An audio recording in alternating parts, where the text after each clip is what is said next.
This is the Tree of Life, Season 13, Chapter 3. In this episode, we will be talking about the involvement of secondary structures within the chiral phases of the bodily rhythms. To start off, in the last two episodes, we talked about how the bodily rhythms or cycles are ranked by order, and each order has two phases, shortened as the ingestion phase and the excretion phase. However, some of those cycles are not associated with ingestion of a substance, such as the sleep cycle and sexual cycle. Likewise, these cycles are not closed. For example, if you started smoking cigarettes and smoke one every 3 hours, you are effectively slotting in a new cycle between cycles 1 and 2.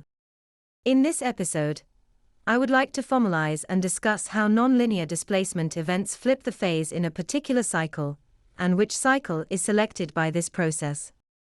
To start off, the first order cycle is the breathing cycle with a period of approximately 5 seconds. The second order cycle is the water cycle with a period of approximately 4 hours. The third order cycle is the sleep cycle of approximately 24 hours. The fourth order cycle is the digestive cycle of approximately 24 hours. Finally, the fifth order cycle is the sexual cycle of approximately 36 hours. Now, these are approximate values and will vary by individual person. But for this hypothetical person, these are the various rhythms corresponding to 5 orders. Now, in a past episode, we talked about displacement mirroring, which involves a secondary chiral structure involving person C, severing the descent into infinite recursion as between persons A and B. Which is to say, that person C substitutes for person B in execution of an impulse, which prevents the descent into infinite recursion for persons A and B.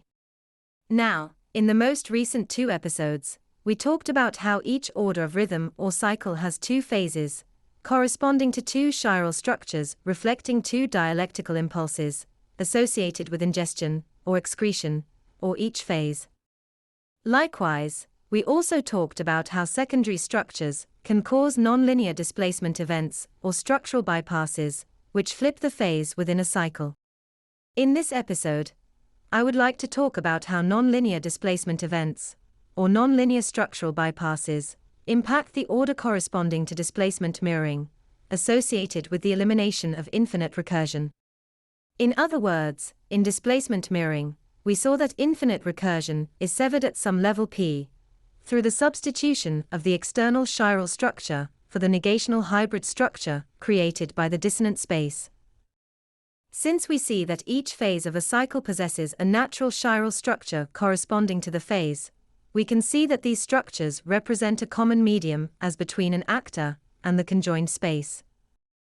In other words, the deeper one descends into infinite recursion, the longer the time frame associated with that convoluted path within the conjoined space. This means that the further one descends, the more likely one is to implicate a deeper cycle or rhythm within that convoluted path. Let me give you an example. Suppose for a second that you, person B, meet person A on a street corner. Suppose for a second that this intersection results in 9 descending paths associated with increasing convolution. Suppose for a second during those descending paths, a total of 8 hours occurs.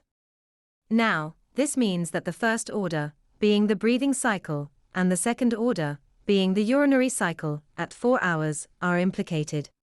Thus, if a nonlinear displacement event occurs, the result is displacement mirroring and the application of some secondary structure, at level p, which corresponds to a convoluted path associated with those 8 hours.